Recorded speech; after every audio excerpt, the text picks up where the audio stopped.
Hello viewers and welcome to RimWorld. I'm your host Pew Pew Choo Choo, and today we will be starting our pre-release or pre-alpha let's play for this particular game. So I found this title on Steam Greenlight a while ago, and I got in touch with the developer, and what we're seeing here is the build of the game that he sent me. So I've played a little bit of this, and my best summary so far is that it is a mixture of like Dwarf Fortress and Prison Architect, as odd as that sounds. And it really is, well, the premise of the game is that you start off with three settlers, and you're thrown into this Wild West themed sci-fi universe, or rather sci-fi planet, and you're really supposed to build a space colony on this world, fighting off like bandits and natural disasters and stuff like that, really. So, I mean, currently we're playing a pre-alpha build, so there's some content. There's the core of the gameplay is there, but I mean most of the advanced stuff isn't inside the game yet, and that's kind of well, and this might be a fairly short let's play due to that. So you know, at the end of this let's play, see whether or not you like it, and you know, vote or not vote on the Steam Greenlight page. If you so choose, just you know, search up RimWorld on Steam Greenlight. But anyhow, let us begin the game, and let's set up a colony so that we can get started on playing. One of the things that the game does introduce, which I think is pretty cool, is that it throws you a AI storyteller in the vein of the, or in my best comparison, in the vein of the Left 4 Dead AI director, in that, well, the game will generate you a nice little story about a fortress, and depending on how you want the gameplay, you can set it up so that the AI storyteller goes on a few different modes. So the AI storyteller here will essentially generate good and bad events, such as raider attacks, as well as people joining your colony. And well, there's three different settings. You have the classic setting, which will generate you like a steadily progressing type of thing, where you get like a lot of good events and then a lot of bad events, and the game gradually gets harder over time. You have like a sandbox mode, which currently isn't implemented yet, and you also have the random setting here, which will just give you a randomized type of game where you could get like a wave of invaders immediately after you start. But anyhow, we're just going to go with the classic mode, so we will hopefully have like a nice steadily increasing game here. So you, as you can see here, I mean, the character generation is pretty much set up, although there seems to be a lot of room set up here, really just to build from. So each and every character right now, they get a name, they get a gender and an age, and going from that, they get a little backstory composed of a childhood and a adulthood, and these are all factored into the skills of this particular character, which is rather interesting. And one of the things that also stem off of these are traits and apparently incapable of, so things that these people are apparently unable to do. So it does add quite a little bit of flavor to the game. For example, Webster over here apparently is unable to give a damn in any situations, as he's incapable of caring or social contact, apparently. So anyhow, we'll begin our game with these three people, and we'll really go from there. And the game here, what is going to just randomly generate us a map to play on, and let's see how that goes. So it gave us this little area here, and we're really expected to just kind of build ourselves a little fortress and really go from there. So starting off, let's do a few things. We have a few objectives scheduled up here. We have to build a room, and we also have to build a way of producing food. Currently, I mean, there's only three real resources inside the game: money, food, and metal, and that's all you really need. There's also electricity and science research, but I mean, those aren't really considered resources now, are they? So what I've just done is that I've designated all the scrap metal and scrap food to be picked up. That was just sort of on the ground here, so we'll collect those. And the start of the game here does give you a few things to just kind of mess around with, which is rather nice. It'll start you off with those randomly placed foodstuffs there. It'll start you off with like a little meteorite thing over here, which is just pure minerals. And it'll also start you off with a handgun, which we're going to arm one of our guys just for early game defense. So we'll do that. And as you can see here, for one, the art style is fairly similar to Prison Architect, and there's also this nice little sunfall effect, which is kind of nice. So, I mean, raiders do start to attack us fairly soon, and with that kind of said, I want to pick out a location for our little base strategically, and I'm thinking this is actually a fairly good location to start off our fortress, in that both of the little entryways here are fairly easily blocked off, and I think we'll really build from this area, actually, so let's do that.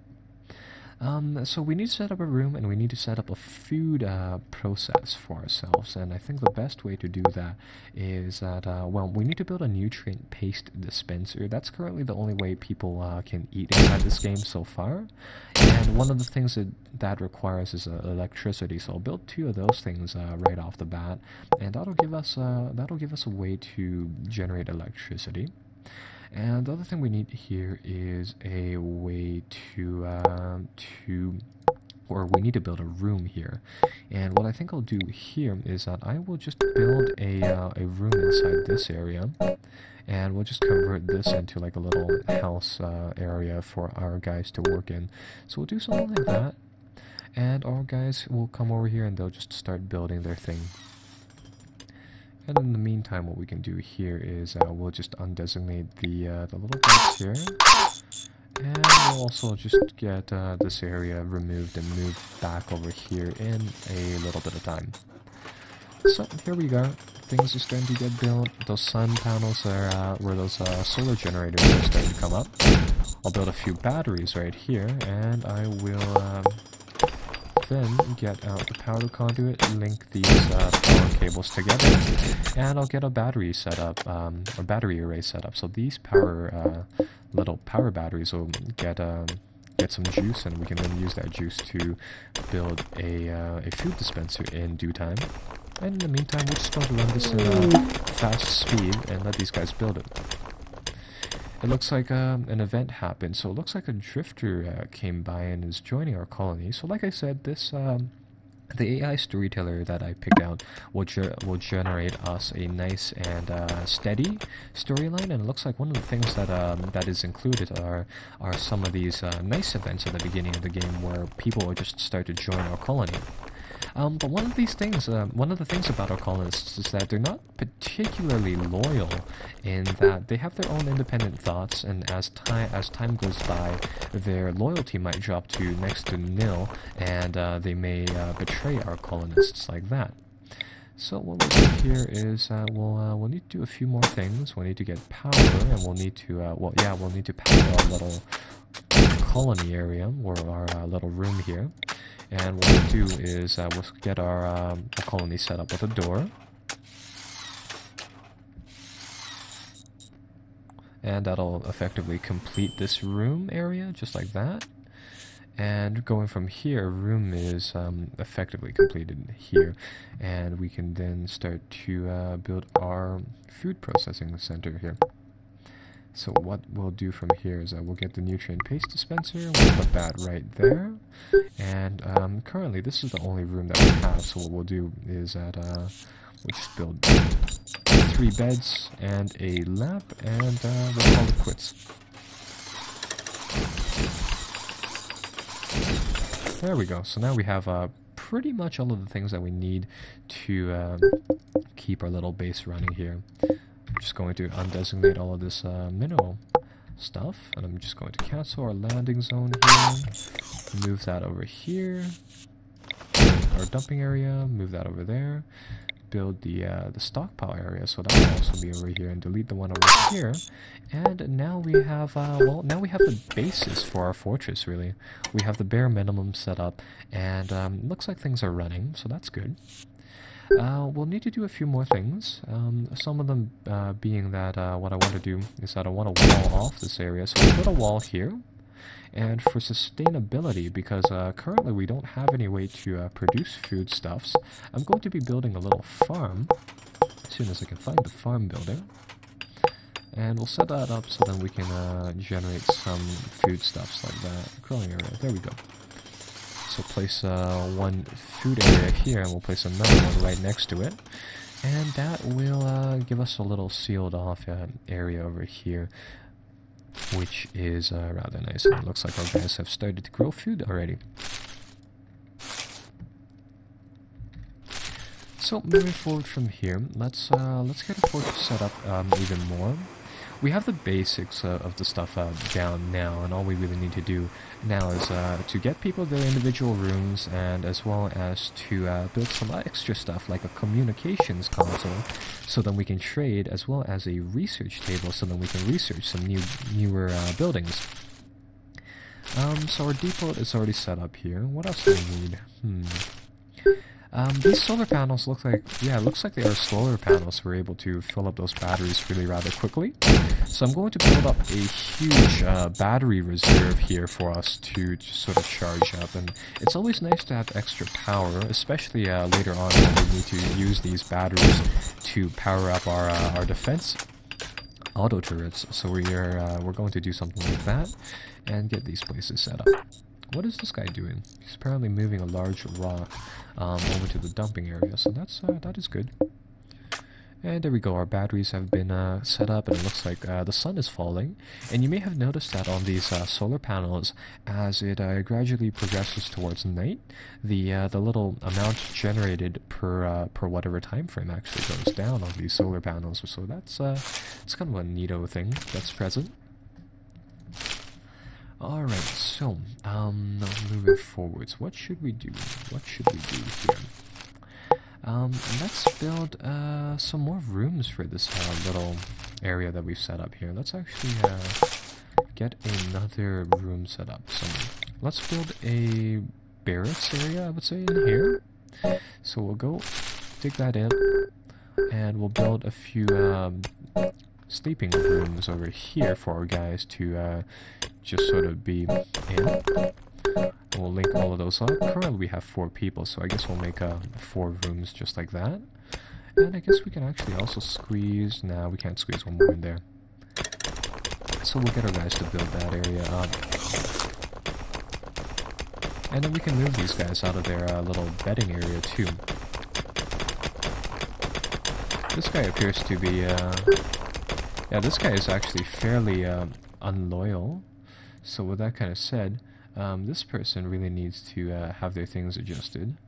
So they will... oh, looks like this place really doesn't... This guy really doesn't like to be inside the darkness. So we'll need to get some of his stuff checked out. So with that said, let's do a few things here. Let's make this a nice and pretty environment for our guys. We'll start off by building. We'll start to get power into these rooms, and going from there, get some doors over here. Some beds will be set up in a little bit, and we'll get some light bulbs in each and every single one of these little rooms too. Yeah, that'll set up that area really rather nicely. And then we can set the beds here. We can put in a table and a few chairs. And that'll get that area all set up as well.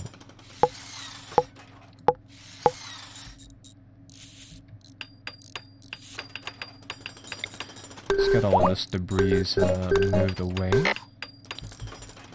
And this person over here, he almost had a mental breakdown, but it looks like everything now is alright. He's getting his needs met, so that is what I presume to be the key crucial thing right there. So there we go. Now we have a little functioning colony set up. I think what we need now is a door over here to just cap off this area. And what else do we need? And going from here, we can really begin to do some more stuff. Oh, And this area should be, for intents and purposes, be considered a room now. And that'll get all of that area done. So, moving from here, one of the things that I want to find on the map is that you can actually get electricity through the use of a geothermal generator too. It'd be nice to find like a little geyser type of thing that'll be able to do that, although there doesn't seem to be one present on the map, or at least above ground. There might be one underground though. So in that case, what we'll do here is that we will get our guys to mine out this little chunk of resources and collect whatever's in that little mineral comet. Oh, one of the things that does happen during the game is that there will be a dark season every now and then, and the dark seasons when sieges, where what is effectively raids, happen.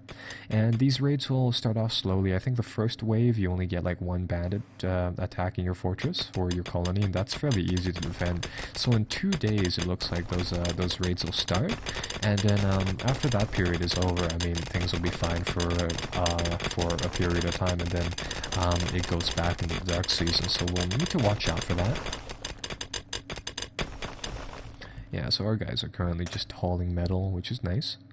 And what I really want to do now is that we need to get some more power generation, simply because I want to use a automatic turret to protect our little fortress, our little setup over here. And the only problem with that being that the turret needs a constant supply of electricity, something that I fear that these power generators or solar panels here might not be able to do at full efficiency. Well, at least it's nice to see that everybody inside our little fortress has their own bed and equipment and stuff like that, so that's rather nice. There we go, with 3 power generators, all of these batteries are starting to become filled quite fast. And the last of those minerals have been moved back into our stockpile, which is rather nice. Though it looks like we're starting to run low on food, so what I think I'll do here is that there usually is some food scattered around the map that we can nab. Where is any? Where is any? Actually, there doesn't seem to be any on this map. Alright, well in that case, let's check up on our crops and let's see how fast, how far they are in the growing process. These plants will be grown in a little bit, so that's not too bad. We should be able to last until then. Is it really done? I guess it really is done. Alright, so it looks like the dark season has begun. So now we'll be able to expect raids and stuff to happen. So with that said, one of the things that we do get is a auto turret, which will be able to defend our fortress or our colony. And what I'll do is that I'll plug one of those things down, and I'll get this power conduit, and I'll just connect this power conduit to the sentry. And as soon as that's built, we should be rather secure, just going off of there. Set this up. It looks like a mysterious blight has destroyed our crops. So that really sucks. And you see here that the AI will just kind of throw you curveballs like that, where it looks like all of our food stuffs have been destroyed. And we're starting to run low on food, so what we can actually do is that we can harvest some plants, and this will generate us some food stuffs. And I'm just going to get our guys to clear out all of this area in the search for food. So they'll gradually start to go over here. They'll munch over here, and they'll try to find whatever food that they can.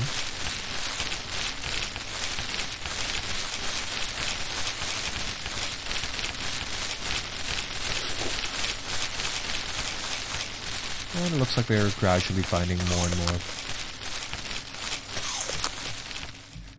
So now, yeah, apparently raiders have landed nearby, so I assume that's Gilmore over here.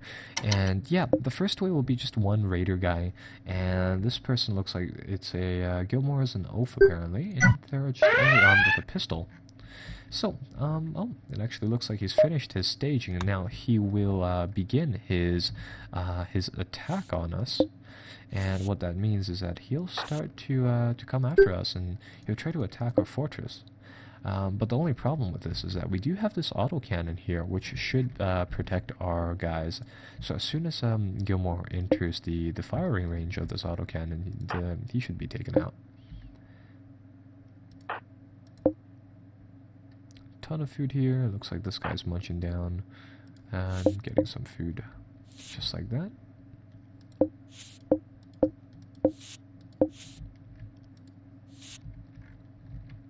And let's see what happens when the turret is unleashed onto Gilmore over here. Yeah, so the turret's going to fire a few shots, and it's going to